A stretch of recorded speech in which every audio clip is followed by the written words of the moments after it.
start with drawing and then riff off of that into my sculptural work.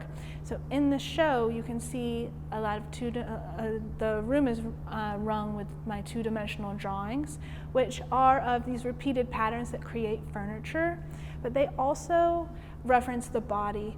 You can think of, like, you'll see there's a chair, there's a love seat. You can think about what it would feel like to occupy this space, but they're created by this repeated line that I like to think of as like cellular. They're also in this like pink palette that makes me think about body, about skin, about maybe like cells or meat. Yeah, and I make soft sculpture that is usually like that really references the body. And right now I'm also doing assemblage, where I use a lot of found objects. I believe the object is really embedded with the spirit and this history, and I like to use things that really have a life, like that have been sort of rough and tumbled and have a life beyond just the actual object, a history to the object. I'm Jaime Bull.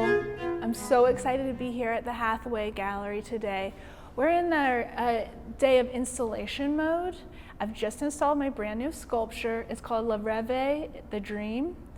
The way that Anne Weems has curated the show is really exciting to me. There's a relationship between all of our work. You can see that we're all talking about the home, we're talking about objects within the home, we're talking about the inside and outside, but there's also this like relationship between our work through this repeated pattern that's all about wall, roof, but then also that we're exploring interior spaces, but also like the psyche of that space. My newest piece behind me is an assemblage sculpture. It's made from many different pieces of found objects and then also sewn pillow-like soft sculptural work. It's a stacked piece. I'm using children's chairs, work gloves, a dollhouse, a trash can, and then a foam sculptural piece that's bedazzled and sort of engulfed in an evening gown. This piece is really exploring the idea of the dream. It's like having this like home, this domestic space, this children are represented by these two chairs on the side. In making this work, when I stood back to look at it, I really saw a relationship between that Picasso painting. You know, you've seen it before. It's the woman that's like leaned back in the chair. She has a small smile on her face. She looks really relaxed, and some people think that she could be pleasuring herself. This piece is kind of the polar opposite of that. It is a woman that is having this work-life balance, has fallen back into a chair, her rubber gloves on, and masturbation is the furthest thing from her mind right now. One of the parts that was really interesting to me about this show is the title, No Place Like Home. I see a lot of relationship between this work and The Wizard of Oz. At the beginning of The Wizard of Oz, Dorothy's house is picked up and twisted around. Her world is turned upside down by a tornado. And this work actually was also inspired by a natural disaster.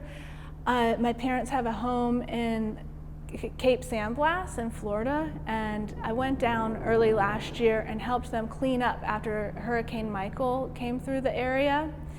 And I was really, the area was really trashed. It was flooded.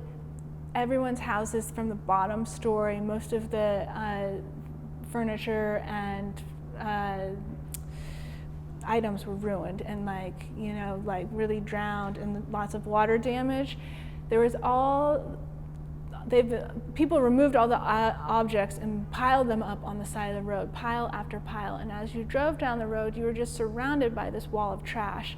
And during the week, the people started to reorganize the piles. and aesthetic choices were made, but then also just choices out of necessity. You know, a bird bath would be piled upon a grill, would be piled upon a noodle or a inflatable sculpture, an inflatable blow-up floating animal. And I was like really interested in these piles of things, and they became very sculptural to me.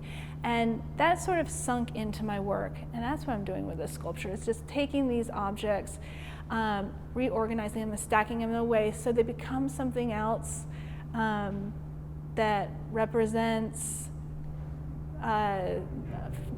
like a humorous feminist perspective.